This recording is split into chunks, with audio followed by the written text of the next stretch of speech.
আমি তাড়াতাড়ি কোনো এক পাদ্রীর কাছে গেলেন। যাওয়ার পরে বললেন যে আপনার তো কোনো ক্ষমার যোগ্য নাই। তখন সেই পাদ্রীকে খুন করে 100 পূরণ করলেন। বুখারী মুসলিমের ভিতরে আসছে যে তিনি 100 পূরণ করার পরে তিনি যখন ওই এলাকার ভিতরে আরেকটা জ্ঞানমান ব্যক্তি তার কাছে গেলেন, বললেন যে আমি তো এই ঘটনা করেছি, আপনি আমাকে একটা পথ বাতলিয়ে দিন।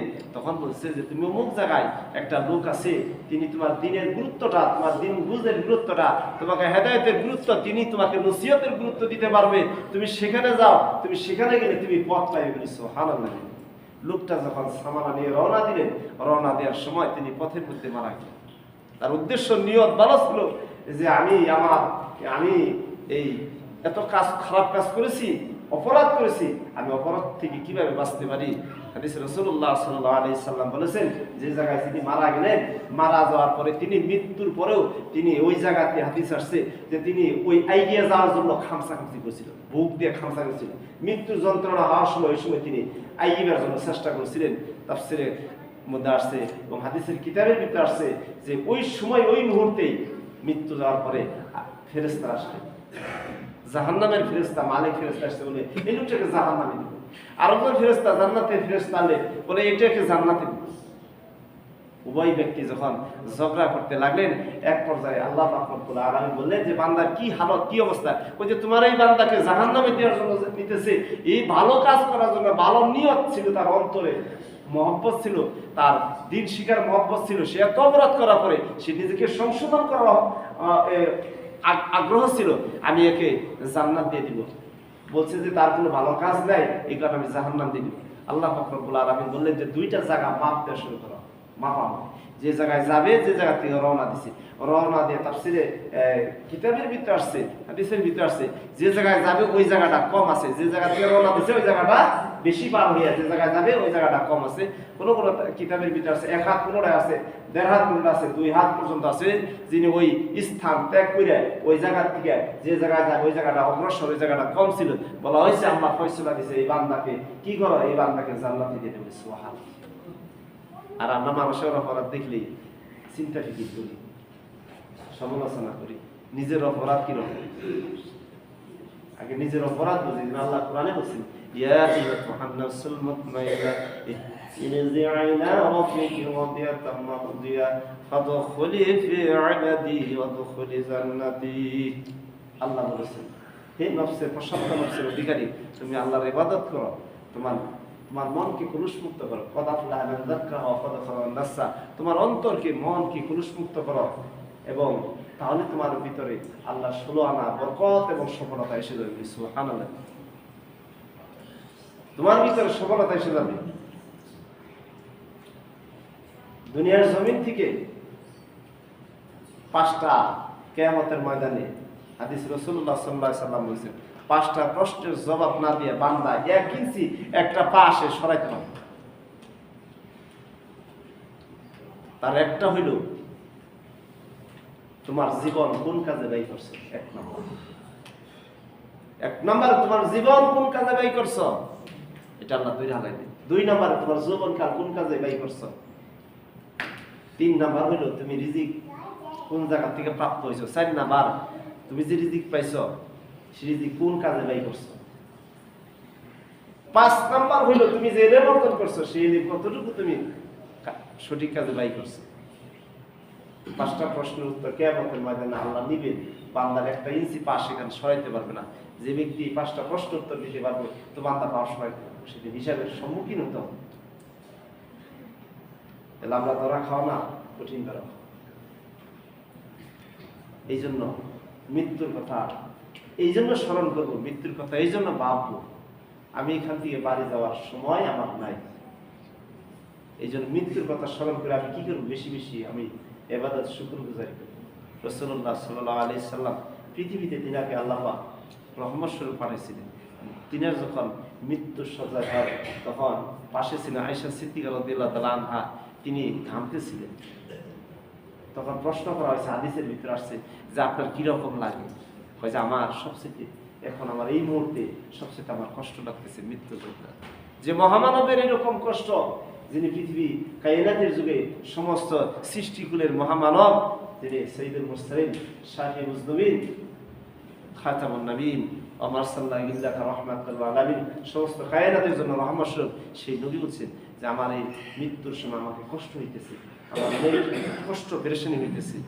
তখন ওই মুহূর্তে আয়েশা সিদ্দিকা রাদিয়াল্লাহু তাআলা আনহা তিনি গামছা দিয়ে তার কপাল গামছা, এটা মৃত্যুর একটা বরকত রহমত। মানুষের যখন মৃত্যুর সময় কপাল গামবে বুঝবেন এটা আল্লাহর রহমত। তখন এই হালত চলে ভালো, তখন আল্লাহ রাসূল সাল্লাল্লাহু আলাইহি সাল্লামের স্ত্রী আয়েশা সিদ্দিকা রাদিয়াল্লাহু তাআলা আনহা রাসূলের এই কপালটাকে তিনি বারে বারে মুছে দিতেছেন। ওই অবস্থায় দুনিয়া থেকে তিনি চলে গেছে। আমার আপনার আমরা যদি মানুষ এইরকম চিন্তা ফিকির করি যে আমাদের এই দুনিয়াতে থাকা যাবে না, তাহলে কোনো মানুষের অন্যায় কাজ হবে কি হবে না, অন্যায় কিছু কাজ হবে, অন্যায় কাজ তার থেকে সরে যাবে। সূরা মাইরিজের 23 নম্বর থেকে 35 নম্বর আয়াতে বলছেন আল্লাহ, আয়াতের শেষে বলছেন উলাইকা ফি জান্নাতিল মুকরামুন। আল্লাহ আয়াতের শেষে বলছেন 35 নম্বর 34-35 নম্বর মানুষকে জান্নাত দিবে আল্লাহ। আল্লাহ বলছে উলাইকা ফি জান্নাতি মুকরামুন, জান্নাতি মুকরামুন। আল্লাহ বলছেন জান্নাত পাবে মানুষ 9টা গুণ, তার 2টা গুণ সবচেয়ে বেশি কঠিন, আর 7টা গুণ হলো 7টা গুণের একটা গুণ আমি বলতে চাচ্ছি, আর 2টার সাথে একটা হলো আমানতদারি, ওয়াদা রক্ষাকারী আর আমানতকারী। এটা মানুষের সবচেয়ে বড় মুসিবত বর্তমান যুগে। একজন কাছ থেকে টাকা হাওলাত দিলে আর দেওয়ার মতো মন থাকে, বছরের বছর বছর বছরের পরে মাসের পরে মাস। হাদিসে রাসূলুল্লাহ সাল্লাল্লাহু আলাইহি ওয়াসাল্লাম সাহাবী জিজ্ঞাসা করছেন, হুজুর দুনিয়াতে সবচেয়ে এবং আখিরাতে ক্ষতির মধ্যে পড়বে কোন ব্যক্তি? রাসূল সাল্লাল্লাহু আলাইহি ওয়াসাল্লাম বলছেন যে তোমরা কি জানো দুনিয়াতে নিঃস্ব কাকে বলা হয়? সাহাবী আজমাইন রাদিয়াল্লাহু তাআলা আনহু প্রশ্ন উত্তর জবাব দিয়েছেন, যে ব্যক্তির সম্পদ নাই, দল নাই, টাকা নাই, সেই তো নিঃস্ব। কয় না, নিঃস্ব সেই ব্যক্তি যে দুনিয়ার জমিনে ঋণগ্রস্ত হইল, মানুষ পাওনা হইল, আর সে মৃত্যু হয়ে গেল, পাওনা পরিশোধ করল না। কোন ব্যক্তি দুনিয়াতে আমানতের খেয়ানত করলো, সে ব্যক্তি তার আমানতটাকে পরিশোধ করলো না, সম্পদের হকটাও সে পরিশোধ করলো না। আমানত বলতে অনেকগুলো বোঝানো হয়েছে। সন্তানের হক আদায় করলো না, নিজের সম্পদের হক আদায় করলো না, মানুষের হক আদায় করলো না। বলা হয়েছে আল্লাহর হক যদি কম বেশি হয় আল্লাহ মাফ করতে পারে, সেটা আল্লাহর ভিন্ন বিষয়। কিন্তু বান্দা আমানত খেয়ানত করছে, বান্দার কাছ থেকে আমানত নিচ্ছে, কিন্তু বান্দাদের কি আমানত আর ফেরত দেয় না, খেয়ানত করছে। ওই খেয়ানতকারীকে আল্লাহ মাফ করবে না, কারণ বান্দা যদি মাফ করে তো আল্লাহ মাফ করবে। সুবহানাল্লাহ। বলা হয়েছে বান্দা যদি মাফ করে তো আল্লাহ মাফ করবে, নাহলে মাফ করবে না। তো আমাদের এইরকম পরিবেশ আছে নাকি? দোকানপাটে দেখেন, একটা দোকানে কিছুদিন আগে জিজ্ঞাসা করলাম যে আমি এখন বাকি দেওয়া আস্তে আস্তে বন্ধ করে দিব, আমার 6 থেকে 7 লাখ টাকা বাকি। এরকম আছে 4 বছর 5 বছর হয়েছে, 6 বছর হয়েছে টাকা দেয়, তার সংসার সদায় সবকিছু চলে, কিন্তু দোকানের বাকি কিছু কিছু দিয়ে দিলে পরিশোধ দেয় 5 বছর 7 বছর হয়েছে, তাই না? আর এই অবস্থায় যদি আপনি মারা যান, আপনি গ্যারান্টি দিতে পারবেন। আর যদি টাকা না দিলেন তো আপনারা তো আল্লাহ মাফ করবো না। আপনারে যে বান্দা যার কাছে পরিশোধ দিলেন না, সেও তো মাফ করবে না, আপনি পাই হবে। আল্লাহ বলছেন কোরআন আয়াতে বলছেন, قل يا عبادي الذين اسرفوا على انفسهم لا تقنطوا من رحمة الله ان الله يغفر الذنوب جميعا انه هو الغفور الرحيم وانيبوا الى ربكم واسلموا قبل ان يتأخذكم العذاب ثم لا تنصرون। সূরা জুমারের 53 নম্বর আয়াত। আল্লাহ বলছেন বান্দা নিরাশ হয়ো না।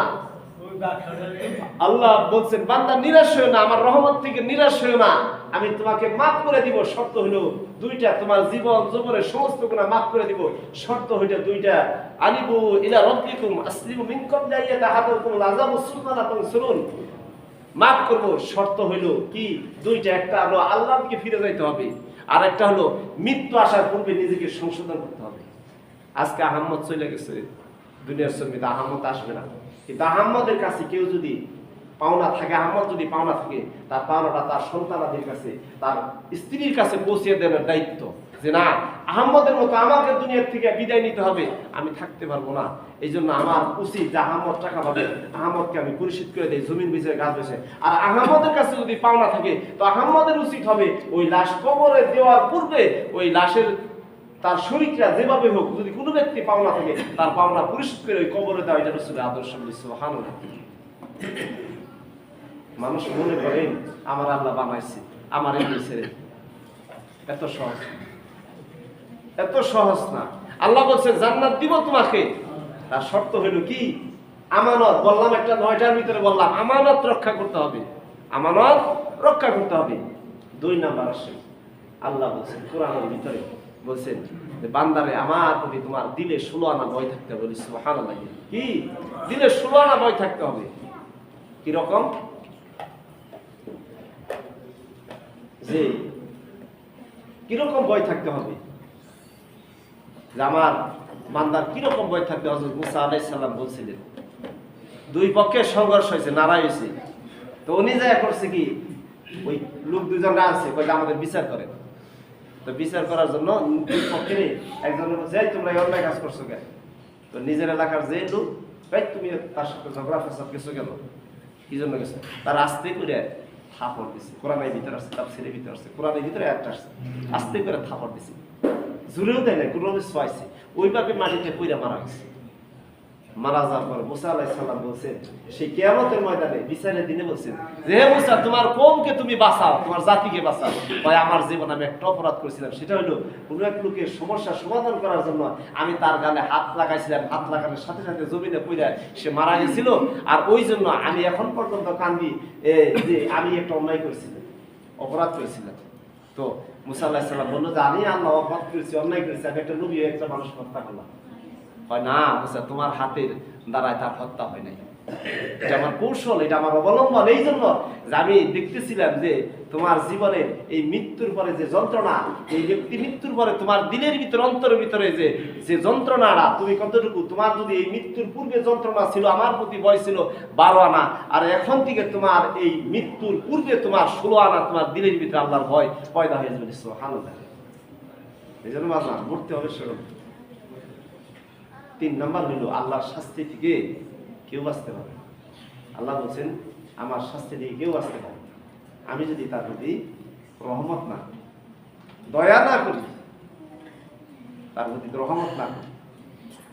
আজকে যে লোকটা মারা গেছে শেষ সময়ে নির্বাচন আগ মুহূর্ত থেকে এই পর্যন্ত, আগে পিছিয়ে কি করছে আমি জানি না, নামাজ পড়ছে কি না পড়ছে এতটুকু খেলায়। তবে আমার দৃঢ় বিশ্বাস এই নির্বাচনের পূর্ব মুহূর্তে থেকে মোটামুটি মসজিদে এসে মাগরিবের সময় হলে নামাজ পড়ে, এশার সময় হলে নামাজ পড়ে এনে নামাজ পড়তেন, নামাজ পড়ে তিনি যা এখান থেকে একত্রে বাইরে যেতেন, অনেক সময় বাইরে যে কথা বলতাম, বিভিন্ন বিষয়ে আলোচনা করতাম, দিনী বিষয়ে আলোচনা করতাম, বিভিন্ন পরামর্শ নিতাম। আর কোনোদিন পরামর্শ দিবেও না, নিবেও না, আর আসবেও না কোনদিন। আর একটা মানুষের সবচেয়ে বড় মহব্বত হলো দুনিয়াতে ভালোবাসা, অন্তর দিয়ে মন দিয়া মানুষকে ভালোবাসা, এটা হলো সবচেয়ে বড় পাওনা। মাগরিব আসবে না, এসব আসবে না, জীবন কোনদিন আসবে না। আমাদের সবাইকে এরকম, আজকে মসজিদে আসছে, আগামীকাল নাও আসতে পারে, আগামী শুক্রবার নাও আসতে পারে। ইমাম খফা আমার রব্বি ইসলাম না, আল্লাহ বলছেন আল্লাহ প্রতি ভয় থাকলে তার আল্লাহ তার সুসংবাদ দিচ্ছেন। আল্লাহ বলছেন এই ব্যক্তির জন্য একটা বা 2টা জান্নাত দান করছেন। যার ভিতরে আল্লাহর ভয় আছে, তার কথা, জবাব, কাজ সমস্ত কিছুই আল্লাহমুখী হয়।